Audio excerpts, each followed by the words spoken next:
आज हम लोग इस वीडियो में विशेषण के बारे में पढ़ेंगे। विशेषण किसे कहते हैं या कितने प्रकार का होता है। इसके पहले वीडियो में हम लोग संज्ञा और सर्वनाम के बारे में विस्तार से पढ़ चुके हैं। चलिए देखते हैं विशेषण। विशेषण की परिभाषा। संज्ञा और सर्वनाम की विशेषता बताने वाले पद को विशेषण कहा जाता है। संज्ञा और सर्वनाम की विशेषता बताने वाले पद को विशेषण कहा जाता है। जैसे मैं ठंडा पानी पीना चाहता हूँ। मैं ठंडा पानी पीना चाहता हूँ। दूसरा है कमरे में 10 आदमी हैं। कमरे में 10 आदमी हैं। मोहन मेरा भाई है।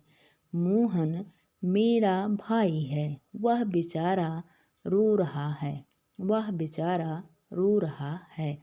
इसमें ठंडा, 10, मेरा, बेचारा ये सब संज्ञा और सर्वनाम की विशेषता बताने वाले पद हैं जिन्हें हम विशेषण कहते हैं।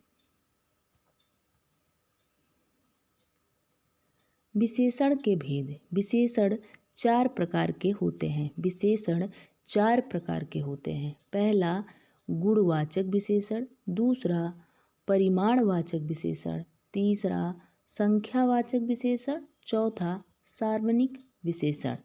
एक बार फिर से देख लीजिए। पहला गुणवाचक विशेषण, दूसरा परिमाणवाचक विशेषण, तीसरा संख्यावाचक विशेषण, चौथा सार्वनामिक विशेषण। गुणवाचक विशेषण की परिभाषा। जो शब्द संज्ञा अथवा सर्वनाम के गुण, धर्म, दशा, रंग, आकार आदि का बोध कराते हैं। जो शब्द संज्ञा अथवा सर्वनाम के गुण, धर्म, दशा, रंग, आकार आदि का बोध कराते हैं उन्हें गुणवाचक विशेषण कहते हैं। जैसे अच्छा, बुरा, भला, कपटी, झूठा, सच्चा, पापी, गोल, चौकोर, तिकोना, लंबा, मोटा, पतला, लाल, पीला, नया, पुराना आदि। ये सब गुणवाचक संज्ञा और सर्वनाम के गुण, धर्म, दशा, रंग, आकार आदि का बोध कराते हैं, इसलिए इन्हें गुणवाचक विशेषण कहते हैं। संख्यावाचक विशेषण। जो शब्द संज्ञा अथवा सर्वनाम की संख्या का बोध कराते हैं उन्हें संख्यावाचक विशेषण कहते हैं। जो शब्द संज्ञा अथवा सर्वनाम की संख्या का बोध कराते हैं उन्हें संख्यावाचक विशेषण कहते हैं। जैसे यह 2 प्रकार की होती है। संख्यावाचक विशेषण 2 प्रकार के होते हैं। निश्चित संख्यावाचक, अनिश्चित संख्यावाचक। निश्चित संख्यावाचक जैसे 10 आदमी, 20 लड़के, इनकी संख्या निश्चित है। अनिश्चित संख्यावाचक कई आदमी, कुछ लोग, इनकी संख्या अनिश्चित है, इसलिए अनिश्चित संख्यावाचक हैं। परिमाण बोधक विशेषण।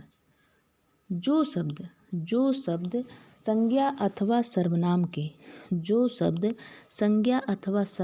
के नाप, तौल या माप का बोध कराते हैं।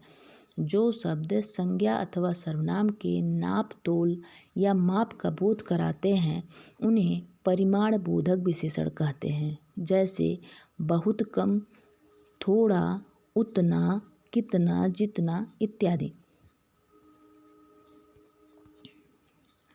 सार्वनिक विशेषण। विशेषण के रूप में प्रयुक्त होने वाले सर्वनाम को सार्वनिक विशेषण कहते हैं। विशेषण के रूप में प्रयुक्त होने वाले सर्वनाम को सार्वनिक विशेषण कहते हैं। सार्वनामिक विशेषण कहते हैं। इनके 2 उपभेद होते हैं। का मौलिक सार्वनामिक विशेषण। इसकी परिभाषा है जो सर्वनाम बिना रूपांतरण के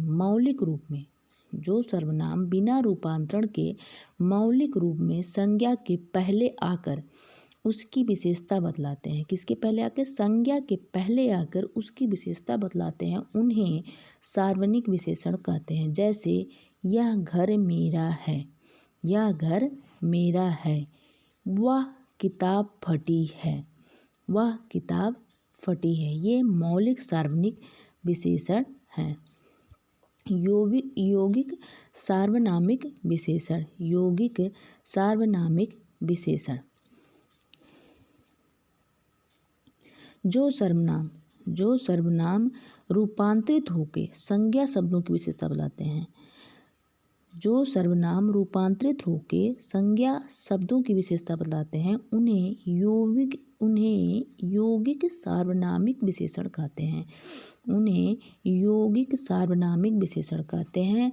जैसे ऐसा आदमी नहीं देखा, जैसे ऐसा आदमी नहीं देखा।